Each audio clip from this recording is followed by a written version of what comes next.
बसंतपुर, ओझा कछुआ, ये दुबाड़ की धरती ऐसी धरती है जहां हम लोग कभी हाफ पैंट पहन करके क्रिकेट खेलने का काम करते थे, तो कभी सामाजिक कार्यों में जब आना हुआ तो कुर्ता पजामा पहन करके और भाषण भी देने सिखाने का काम यही धरती की है।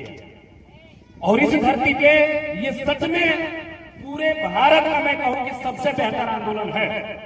इस ग्रामीण परिवेश में जहां आंदोलन समझाना ही बड़ी बात है, बलिदान चाचा, जहां आंदोलन नामक शब्द समझाना ही बड़ी बात है, वहां इतनी की संख्या में माताएं बहनें बैठी है, इससे बड़ी सौभाग्य की बात आप नौजवान हम नौजवानों की और कुछ नहीं होती। एक नौजवान किसी जन आंदोलन पर आगे नहीं आना चाहता, क्योंकि हर एक व्यक्ति, हर तीसरा व्यक्ति किसी न किसी व्यक्ति से, किसी न किसी विचारधारा से और किसी न किसी दल से प्रभावित, वो नहीं आता है, स्वतंत्र रूप से नहीं आना चाहता है लड़ाई लड़ने के लिए किसी भी दल की। और आपकी लड़ाई में साक्षात देवी के स्वरूप माताएं बहनें बैठी हो, तो ये जो भी अधिकारी हो इससे संबंधित वो ही नहीं।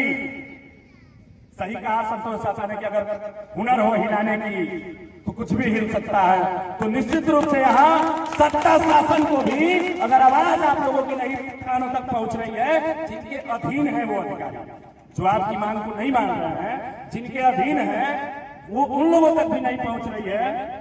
अभी कुछ दिन पहले आप लोग सुने होंगे, क्योंकि हर दल पार्टी के लोग हैं, क्षमा चाहते हुए मैं इस बात को कहना चाहता हूं, लेकिन कहना जरूरी है। किसी भी दल पार्टी का जनप्रतिनिधि हो, जनप्रतिनिधि आप और हम और माताएं बहनें और क्षेत्र के लोग, किसान, नौजवान और छात्र वोट देकर के जनप्रतिनिधि का चयन करते हैं। चाहे वो भारतीय जनता पार्टी का जनप्रतिनिधि हो, चाहे वो समाजवादी पार्टी का जनप्रतिनिधि हो, चाहे किसी दल का जनप्रतिनिधि हो, हमारे आपके वोटों से बनता है।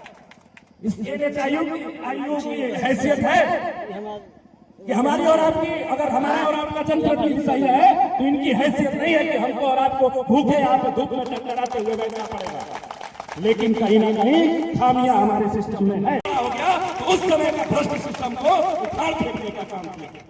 तो ये साथियों, ये केवल भाषण का वक्त नहीं है मनोभाव, ये सोचने समझने का विषय है। हम ही नौजवानों को सोचना पड़ेगा। ठीक है, संतोष सिंह जी लखनऊ से आए, फेफना से चले आए।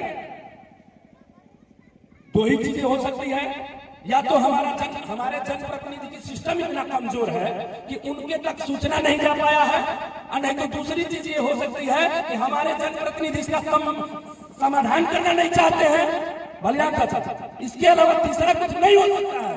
जो बुजुर्ग लोग उपस्थित हैं, मैं पूछना चाहता हूं, आप बताइए, अगर आपका जनप्रतिनिधि, आपका विधायक, आपका सांसद, आपका मंत्री अगर चाहते कि ये छोटी सी समस्या हमारे 10 गांव की दूर हो जाए, तो है किसी परिवहन वाले विभाग की हैसियत की आपकी रोक ले, लेकिन वो चाहते नहीं। अब क्यों नहीं चाहते? हम तो चाहते हैं। मैं किसी दल का हो सकता हूं, हो सकता है कि हमारे साथ 2-4 लोग आए और अलग अलग विचारधाराओं के हो सकते हैं, लेकिन ये देवी स्वरूप माताएं बहनें बैठी हैं, इनका भी दर्द है। इनका दर्द क्या है? इस बात को बड़ी साहस से इसलिए कहना चाहता हूं, आजाद भोला पांडे को किसी ने कार्ड नहीं दिया होगा, कल्याण सिंह को किसी ने निमंत्रण कार्ड नहीं दिया होगा प्रभावित का, छोटू जी को किसी ने, छोटू जी ने हमसे फोन करके 2-3 दिन कहा कि भैया आप आंदोलन में आइए। हमने कहा भाई जरूर आऊंगा, मैं जरूर आऊंगा, ये अपना आंदोलन है और जनहित का आंदोलन है। तो योद्धा को किसी युद्ध के लिए बुलावा नहीं भेजे जाते हैं, योद्धा स्वतः आता है। मैंने कहा था कि मैं जरूर आऊंगा। तो ये सोचने वाली बात है आजाद भोला पांडे जी, कल्याण सिंह जी, ये सोचने वाली बात है। हम लोग नौजवान हैं कि आखिर किसी सड़क की, पुलिया की निर्माण की जब कमीशन की बात आती है, तो वो खबर यहाँ न रहते हुए भी जनप्रतिनिधि के कानों तक चली जाती है, उससे लड़ाइयां हो जाती है। और इतनी की संख्या में 10 गांव की महिलाएं, माताएं, बहनें और जनप्रतिनिधि और नौजवान साथी आकर के बैठे हैं। कितना बड़ा सिस्टम खराब है, और क्या सिस्टम है कि अभी तक ये खबर नहीं गई।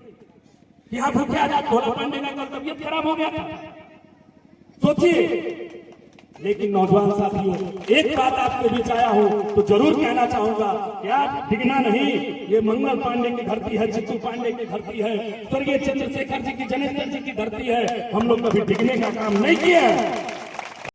सोचने वाली बात, एम्बुलेंस नहीं आई, सोचिए कितनी किस दुर्व्यवस्था में होती है। नौजवान साथियों, मैं पुनः अपील करना चाहता हूँ आप लोगों से, जरूरत पड़े तो आपके घर का हूँ, आपके परिवार का हूँ, एक बार आप याद करके देख लेना। लेकिन इस भ्रष्ट सिस्टम से लड़ने के लिए उंगली ताकत लगा देने का काम करो, नहीं तो आने वाली पीढ़ी जब आपसे प्रश्न करने का काम करेगी कि हमारे अधिकार को लूटा जा रहा था, हमारे राज्य से बंद किया जा रहा था, उस समय आप क्या कर रहे थे, तो हमारे अभाव के पास जवाब नहीं होगा नौजवान साथियों। इसलिए मैं कहना चाहता हूँ, अभी भी माताओं बहनों की हम लोगों से ज्यादा है।